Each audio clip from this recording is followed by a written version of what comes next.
Hey kids, do you want to learn about gunpowder? No. Well, it's required, so let's get right into it.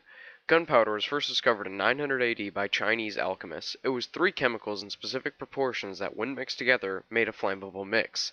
The typical gunpowder recipe is 75% potassium nitrate, 10% sulfur, and 15% charcoal by weight. But you definitely don't want to be mixing them with this guy. Hey neighbor, how's it going? Go, go, go, go, go.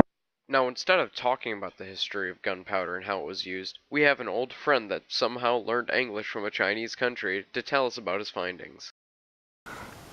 We're sitting here with one of the Chinese chemists who invented gunpowder. Would you please care to explain how this invention came about?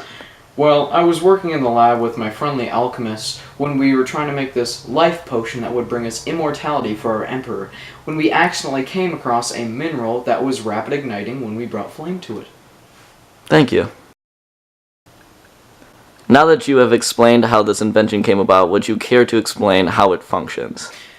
The charcoal has tiny pores in it, which is also why it can catch smaller molecules than its stuff, so it takes the potassium nitrate or saltpeter, absorbs it in those pores with a solvent like water, and makes it extremely flammable. How did gunpowder adapt to a changing world?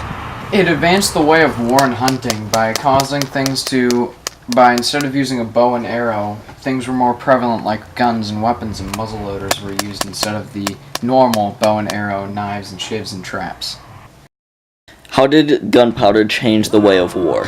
Well, before the war, bow and arrows were the most prominent use. Afterwards, it was more of a gun and arrow based, where we had rockets attached to arrows and firearms shooting bullets at high speeds.